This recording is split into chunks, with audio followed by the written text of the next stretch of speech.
أعزائي التلاميذ، أهلا وسهلا ومرحبا بكم في حصة جديدة من حصص الدعم في مادة اللغة الفرنسية الموجهة لتلاميذ السنة الأولى بكالوريا. اليوم غادي نخصو هاد الحصة للتصحيح ديال الامتحانات الجهوية. وملي تنقولو تصحيح ديال الامتحانات الجهوية ليس فقط تصحيح، وإنما غادي يكون مصاحب بملاحظات ونصائح تتهم الاستعداد للجهوي في مادة اللغة الفرنسية. إذا إلا كنتم مهتمين بقاو معنا حتى الأخر، وما تنساوش إلا كنتو جداد تشتركوا في القناة وتخليو بعض التعليقات ديالكم وتباركوا على الإعجاب. هذا غادي يفرحنا بزاف وغادي يشجعنا بزاف باش نستمروا في خدمتكم، لأن هذا العمل اللي تنقوم به عمل اللي تيطلب بزاف ديال التضحية وبزاف ديال الوقت، ولكن من أجلكم الكل يهون. على بركة الله ندوزو الامتحان الأول. سي ليكزامان ريجونال دو راتراباج دو العيون 2014. دونك اليوم غادي نشوفو الامتحانات اللي كاينة في الأخر ديال أنتيغون، يعني في لو دينومون ديال أنتيغون. Alors, le messager fit irruption criant. يعني le messager جات يجري ودخل فجأة لا سين. La reine, où est la reine? Donc هنا تيقلب على la reine الملكة. Où est la reine? فين هي الملكة؟ Le cœur. Que lui veux-tu? Qu'as-tu à lui apprendre? اش بغيتي تعلمها؟ اش بغيتي تخبرها؟ Qu'as-tu à lui apprendre? Ça veut dire il apporte des nouvelles. Le messager. Une terrible nouvelle. Nouvelle ou al-khabar naba. Une terrible nouvelle. On venait de jeter Antigone dans un trou. On n'avait pas encore fini de rouler les derniers blocs de pierre. Les blocs de pierre, lorsque Crayon et tous ceux qui l'entourent entendent des plaintes. Alors les plaintes, c'est les pleurs, bouquets, qui sortent soudain du tombeau. Chacun se tait et écoute, car ce n'est pas la voix d'Antigone, c'est une plainte nouvelle qui sort des profondeurs du trou. Tous regardent Crayon, et lui qui a deviné, le premier, lui qui sait déjà avant tous les autres, hurle soudain comme un fou. Enlevez les pierres, enlevez les pierres! Les esclaves se jettent sur les blocs entassés, et parmi eux, le roi suant. Dont les mains saignent. saignent يعني يديه تينزفوا. كلهم دميات. Les pierres bougent enfin, et le plus mince se glisse dans l'ouverture. Antigone est au fond de la tombe, pendue, شنوقة معلقة au fil de sa ceinture. La ceinture est santa. Des fils bleus, des fils verts, des fils rouges qui lui font comme un collier d'enfant. Alors, le collier هو داك العقد اللي تيديروا العقد ولا العقدة اللي تيديروا في العنق. Et aimant à genoux qui la tient dans ses bras et gémit.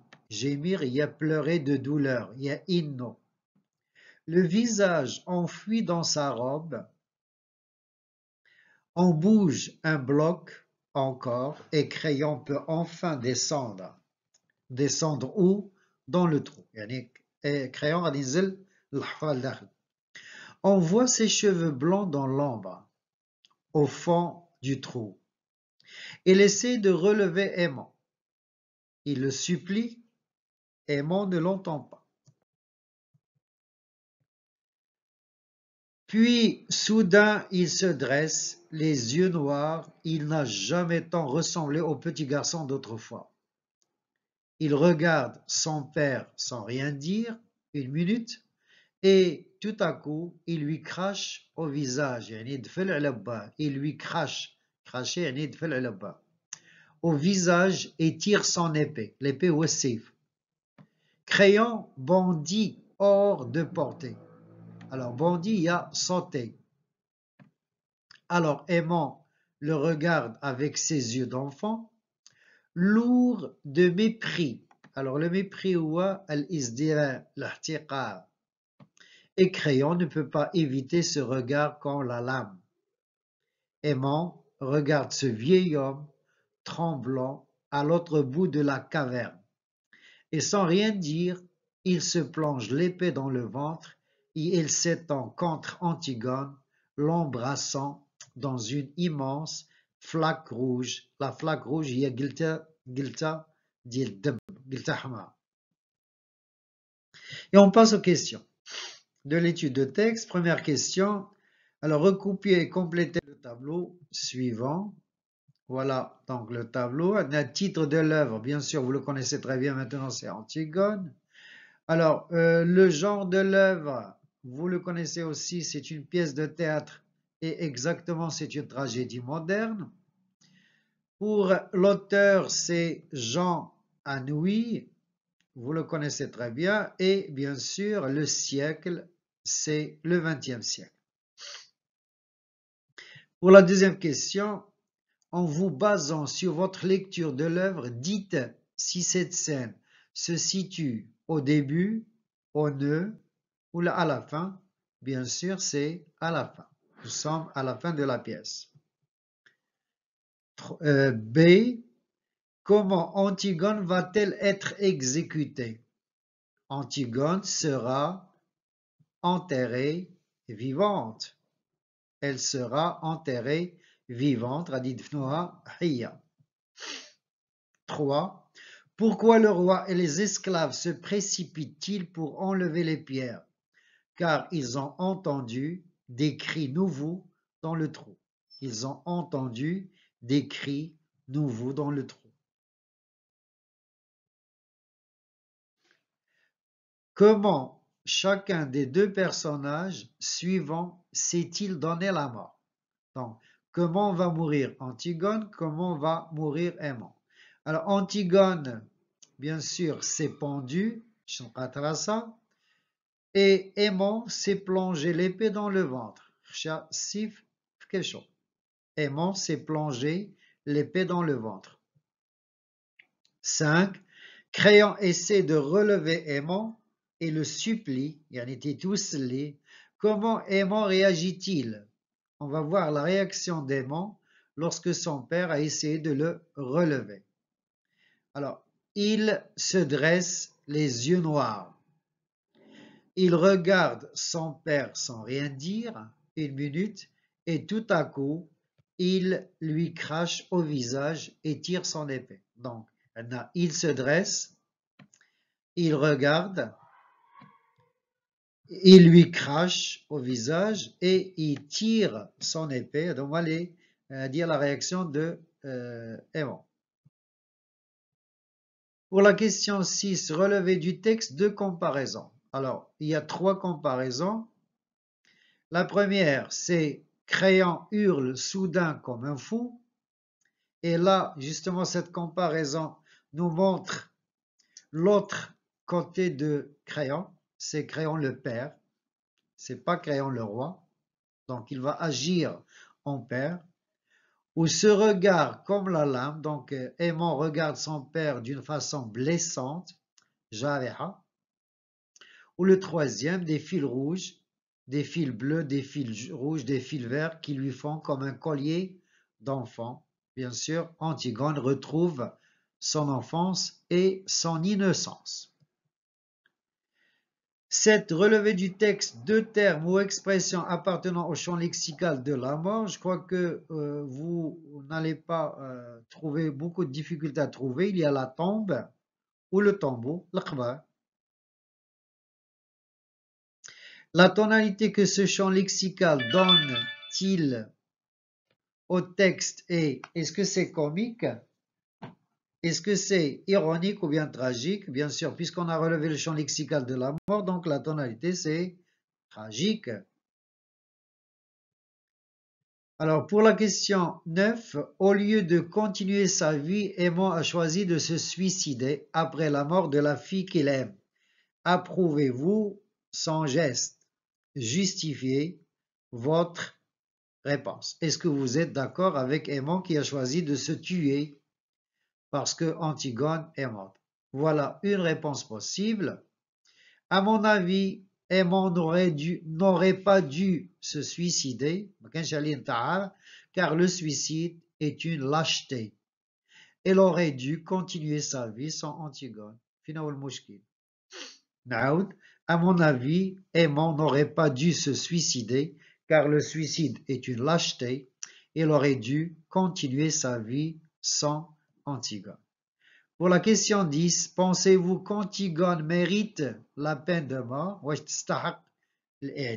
Justifiez votre point de vue. Voilà une réponse possible. Personnellement, je vois qu'Antigone mérite la peine de mort car le crime qu'elle a commis est puni par ce châtiment. Donc, je rappelle la loi de Créon. Quiconque osera lui rendre les devoirs funèbres sera impitoyablement, bidouni shafaqa, puni de mort. Alors, pour le sujet de la production écrite, regardez, certains parents ne laissent pas leurs enfants jouer sous prétexte que le jeu est une perte de temps. Partagez-vous l'attitude de ces parents. Donc, il y a des parents qui interdisent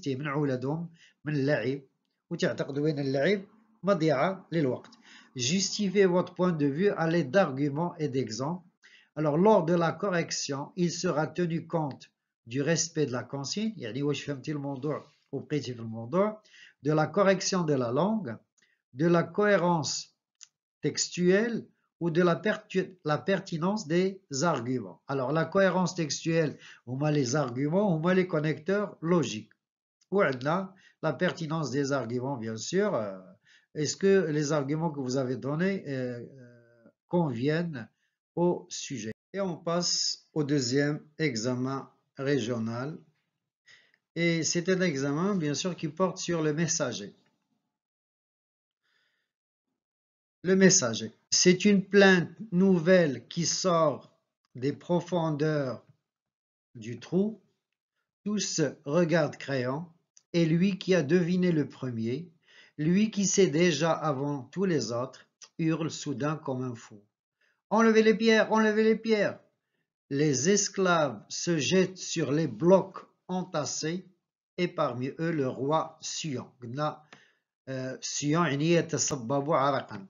Dont les mains saignent, il dit Yenzif, Tinzfo.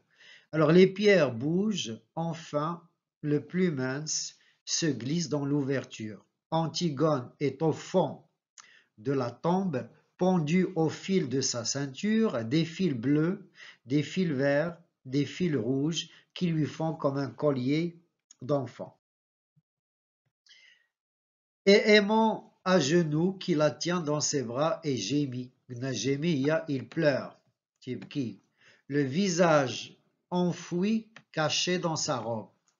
On bouge un bloc encore et Créon peut enfin descendre dans le trou. On voit ses cheveux blancs dans l'ombre, au fond du trou. Il essaie de relever aimant. aimant. aimant, relever. Il le supplie. Alors, supplier, Aimant ne l'entend pas. Puis soudain, il se dresse. Les yeux noirs, il n'a jamais tant ressemblé au petit garçon d'autrefois. Il regarde son père sans rien dire une minute et tout à coup, il lui crache au visage et tire son épée. Créon a bondi hors de portée, alors Aimant le regarde avec ses yeux d'enfant, lourd de mépris, et Créon ne peut pas éviter ce regard comme la lame. Alors la lame, هو أي حاجة ماضية بحال الززوار بحال الموس بحال السيف. Et on passe aux questions de l'étude de texte. Première question. Alors, pour identifier l'auteur et son œuvre, complétez le tableau suivant. Vous avez le titre, vous le connaissez très bien maintenant, c'est Antigone. Pour l'auteur, la même chose, c'est Jean Anouilh, pas de problème. Pour le genre littéraire, on le sait très très bien, c'est une pièce de théâtre et exactement c'est une tragédie moderne. Donc c'est comme ça qu'on doit répondre à ce genre de questions. Mais يكون عندنا genre littéraire ou la genre ou la genre de l'œuvre, تنقولوا pièce de théâtre, عاد نقولوا tragédie moderne. Alors le siècle, c'est le 20e. Pour la deuxième question, pour situer le texte dans l'œuvre, répondez par vrai ou par faux. La première, Antigone a été jetée dans un trou. C'est vrai. Eurydice s'est suicidée avant Antigone. Non, non, c'est faux. Troisième question. Pourquoi Créon a-t-il crié l'ordre aux gardes d'enlever les pierres? Pourquoi Créon a-t-il crié l'ordre aux gardes d'enlever les pierres? Car il a entendu des plaintes nouvelles qui sortaient du fond du trou. Donc il a entendu la voix de son fils qui pleurait dans le trou. 4. Comment Antigone était-elle morte? Comment Antigone était-elle morte? Bien sûr, la réponse, elle s'est pendue. 5. Dans cet extrait, qu'est-ce qui montre l'attachement et l'amour d'Aimon pour Antigone? Qu'est-ce qui montre que Aimon est trop attaché à Antigone? Nous avons un détail dans le texte, les rois, Aimon à genoux, qui la tient dans ses bras et gémit, le visage enfoui dans sa robe, donc il n'a pas aimé que sa bien-aimée meure. 6. Relevez dans le texte deux indices qui soulignent la colère d'Aimon contre son père. Alors, deux indices qui montrent la colère d'Aimon contre son père. Alors, le premier indice, c'est les yeux noirs. Bien sûr, ça indique la colère. Le deuxième indice, c'est Créon ne peut pas éviter ce regard comme la lame. Donc, il a un regard qui blesse. 7. C'est une plainte nouvelle qui sort des profondeurs du trou. Quel est le type de la proposition soulignée dans cette phrase? Alors, cette phrase commence par un subordonnant, le subordonnant qui. Or, qui est un pronom relatif, donc il s'agit bel et bien d'une subordonnée relative. C'est une proposition subordonnée relative. 8. Créon ne peut pas éviter ce regard comme la lame. Quelle figure de style reconnaissez-vous dans cette phrase? C'est une comparaison, comme la lame, pour nous dire que le regard d'Aimon blesse comme la lame. Et elle a le même effet que la lame. Alors, donc, c'est une comparaison. Question 9. Aimon aimait follement Antigone au point de vouloir mourir avec elle. Antigone méritait-elle ce sacrifice? Justifiez votre réponse. Est-ce que Antigone mérite le sacrifice d'Aimon pour elle? Voilà une réponse possible. Alors pour moi, Antigone méritait le sacrifice d'Aimon pour deux raisons. D'une part, car Aimon l'aime follement et ne peut pas vivre sans elle, et d'autre part, car Antigone se sacrifie pour son frère. Donc c'est elle qui lui a appris le sens du sacrifice. 10. Aimon a craché au visage de son père car il le tenait pour responsable de la mort d'Antigone. Approuvez-vous ce comportement? Bien sûr, on ne peut pas être d'accord avec le comportement d'Aimon. Justifiez votre réponse. Regardez, à mon avis, Aimon ne devait pas agir ainsi car quoi qu'il arrive, on doit respecter nos parents.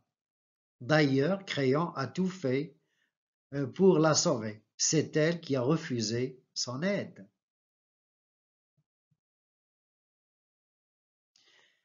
Pour le sujet de la production écrite, juste pour avoir une idée, certains enfants se montrent agressifs. Donc, دايما le sujet de production écrite يكون عنده علاقة مع le texte.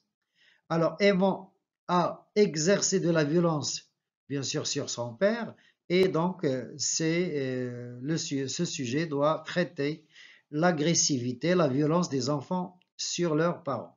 Donc, certains enfants se montrent agressifs à l'égard de leurs parents, les culpabilisent et tiennent pour responsables de leur malheur et de leur échec. Qu'en pensez-vous? Rédigez un texte argumentatif dans lequel vous exprimez votre point de vue à l'aide d'arguments pertinents et d'exemples précis. Donc, je rappelle que la production écrite a généralement une relation avec le texte. Alors, un fait ou là, un point ou là, une idée traitée dans le texte. Et on passe à l'examen régional de Marrakech, CEFI 2017. Voilà le texte. Crayon entre avec son page. Je les ai fait coucher l'un près de l'autre. Ils sont lavés maintenant, reposés. Ils sont seulement un peu pâles, mais si calmes, deux amants, alors les amants, deux amants au lendemain de la première nuit. Alors la première nuit, il y a Laylat Dukhla.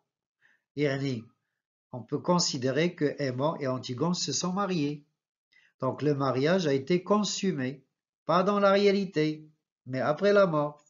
Ils ont fini, eux, le cœur, pas toi, Créa. Il te reste encore quelque chose à apprendre.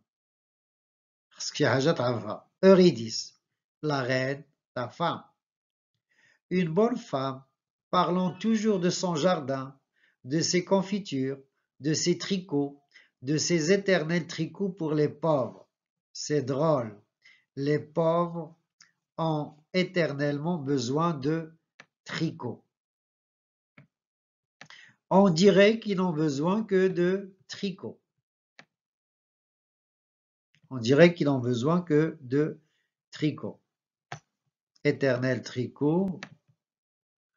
On dirait qu'ils n'ont besoin que de tricot. Le cœur. Les pauvres de Thèbes auront froid cet hiver. Créon. En apprenant la mort de son fils, la reine a posé ses aiguilles sagement, après avoir terminé son rang, posément, comme tout ce qu'elle fait, un peu plus tranquillement peut-être que d'habitude. Alors, donc, هنا les aiguilles هما دوك القطبان ديال التريكو باش يخدم باش تخدم التريكو les aiguilles.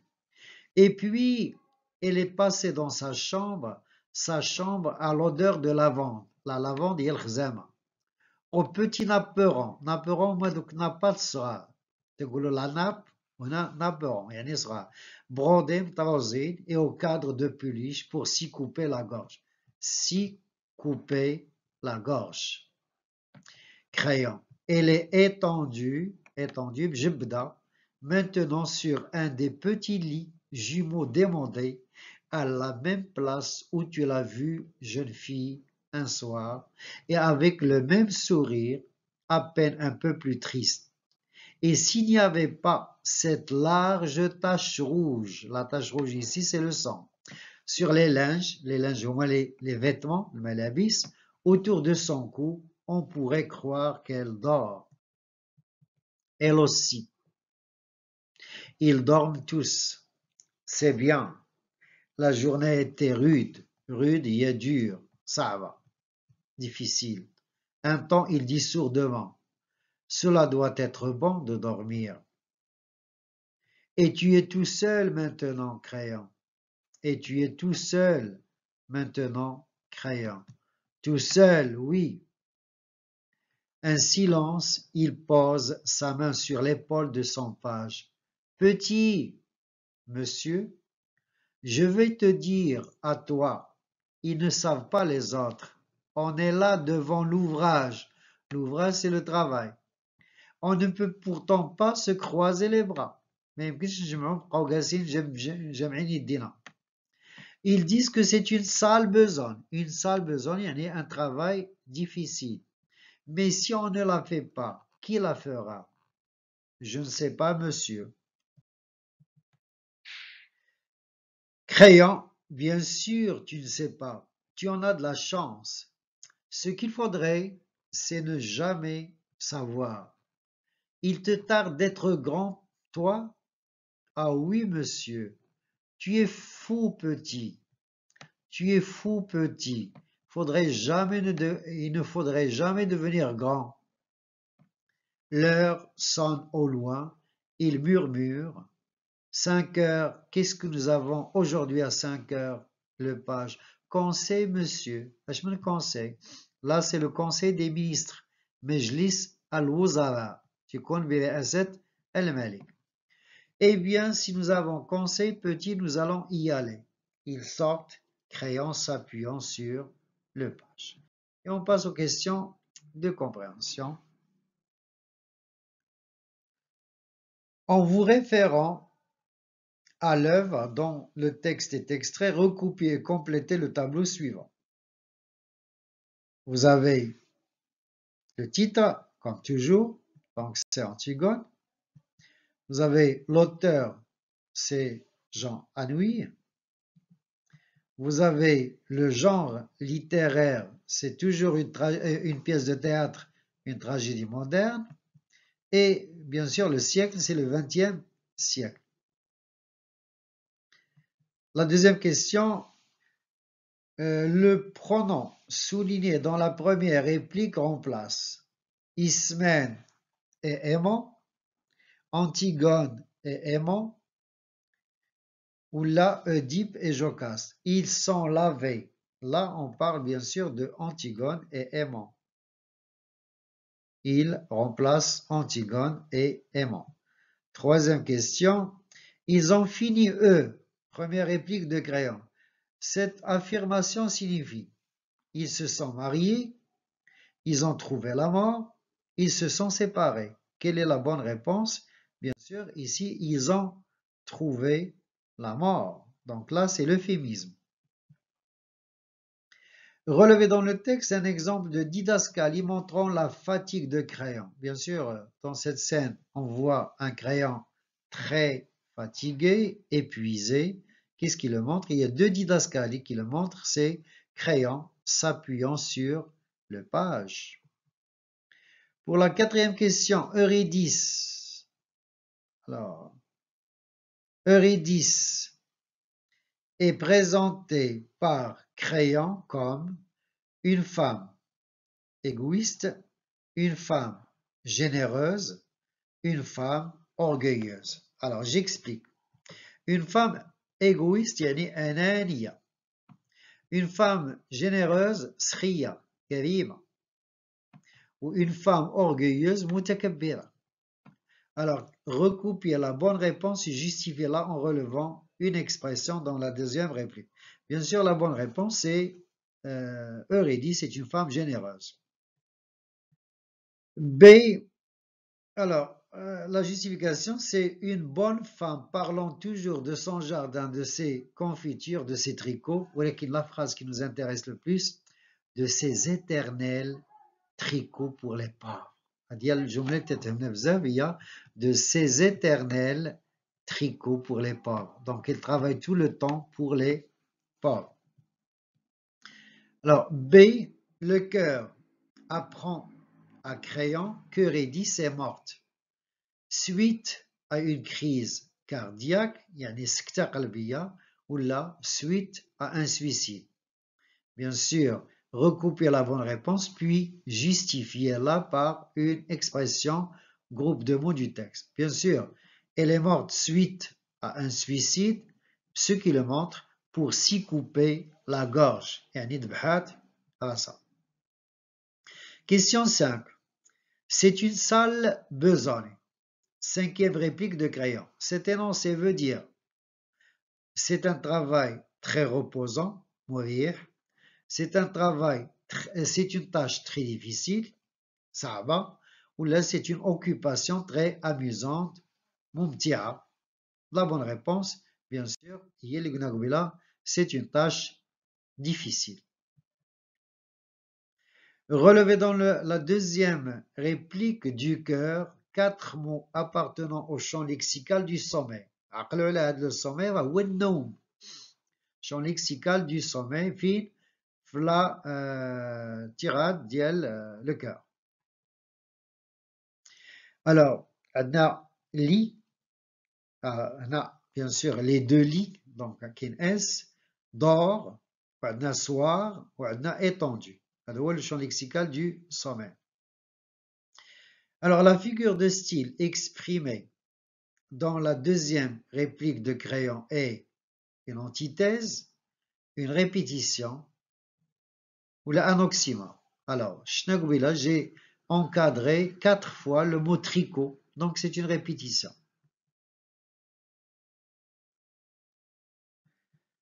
Alors, pour la question 8, les pauvres de Thèbes auront froid cet hiver. Transposez cette phrase au discours indirect en commençant par le cœur affirmant. Donc, on a une phrase déclarative, les pauvres de Thèbes auront froid cet hiver. Le cœur affirma que les pauvres de Thèbes, alors auront le futur, je vais dire conditionnel, donc aurait froid ou cet hiver là, cet hiver.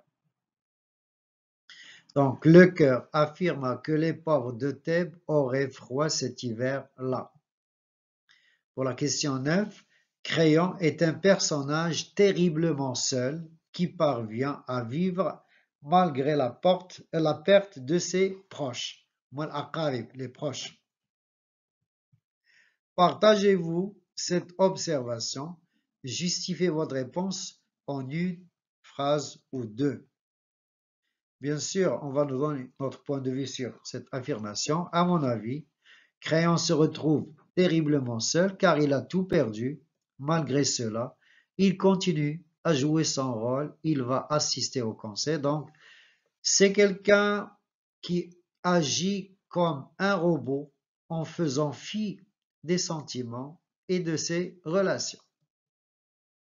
Sur la question 10, ils dorment tous, c'est bien.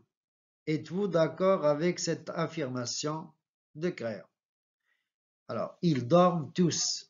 Est-ce que dormir, c'est reposant? Mourir, c'est dormir. Justifiez votre réponse en une phrase ou deux. Alors, personnellement, j'approuve cette affirmation car des fois, surtout quand on souffre, mourir est reposant. Et on passe à la production écrite. Regardez le sujet. S'adressant à des jeunes lycéens lors d'une journée culturelle organisée par un établissement scolaire, un écrivain invité en cette occasion dit « Amusez-vous, amusez-vous bien quand vous pouvez. Sachez que devenir adulte implique beaucoup de responsabilités. »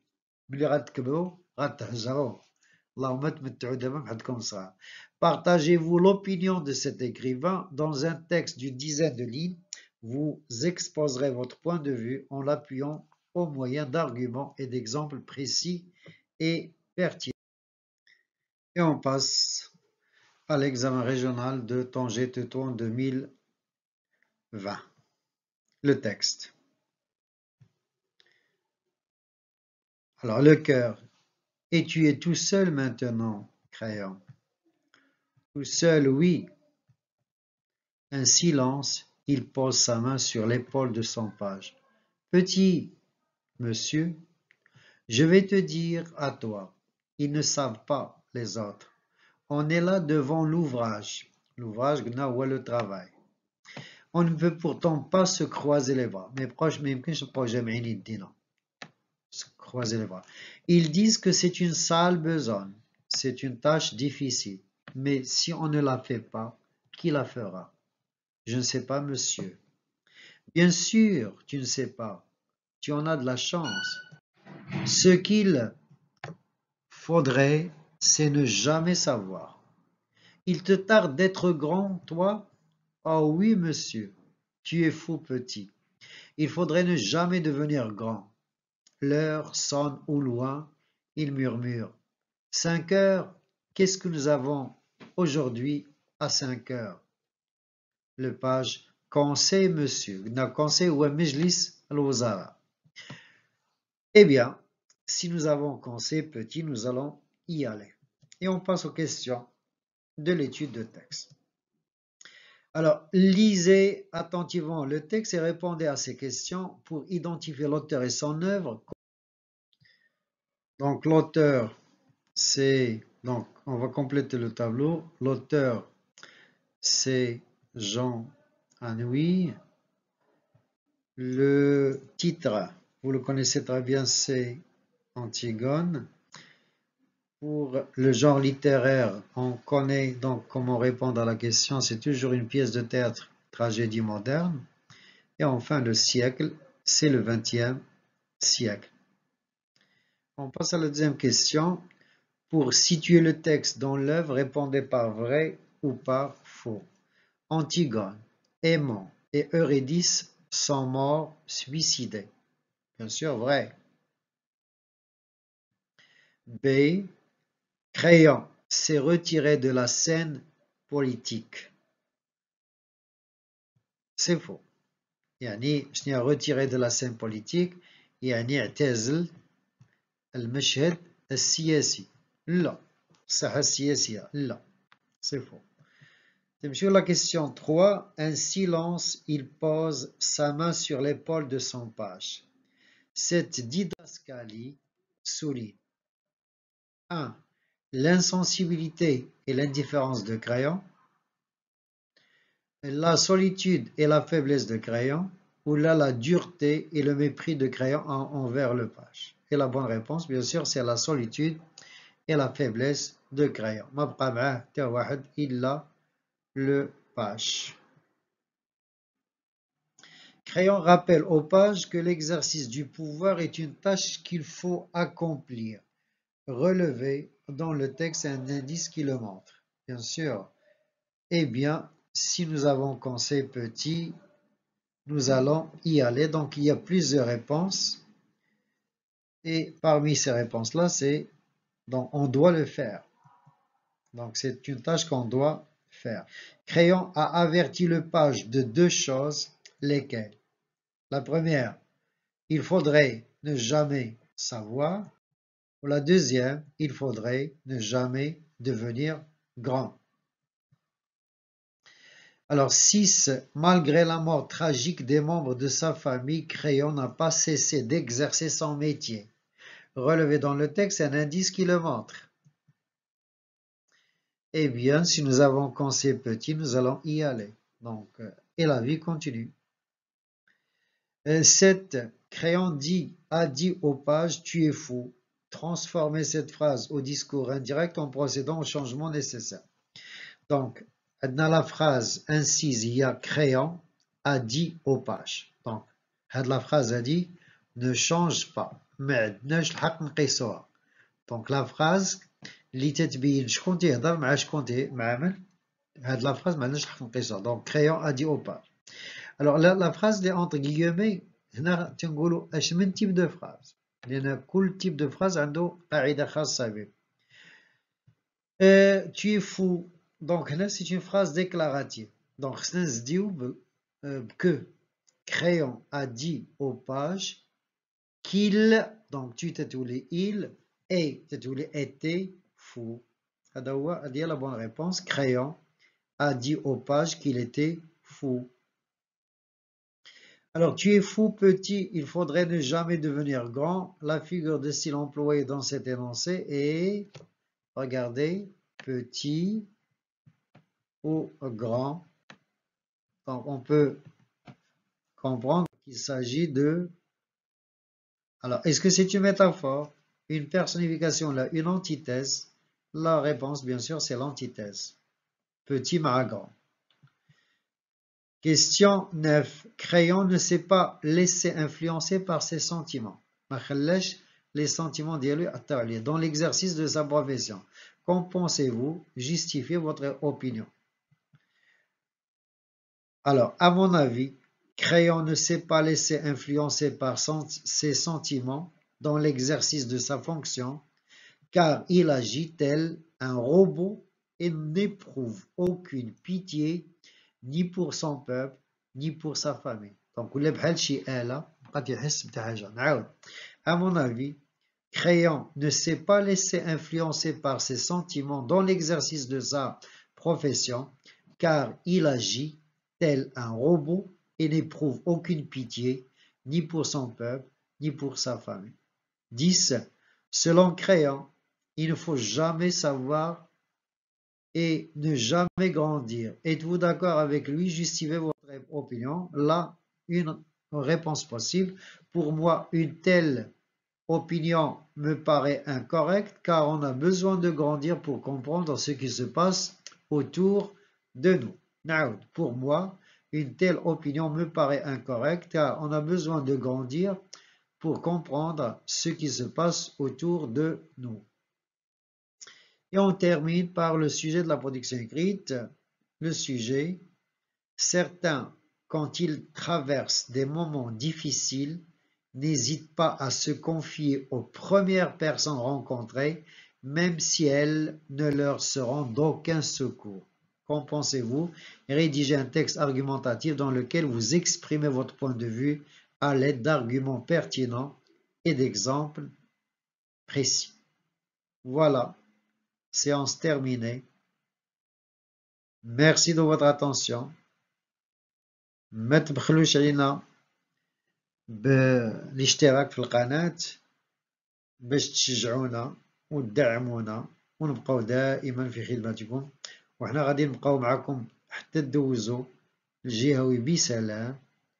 هذه هي الأمنية ديالنا، هو نكونوا خفافين عليكم ونكونوا دائما في خدمتكم وتنساعدكم. إلى اللقاء.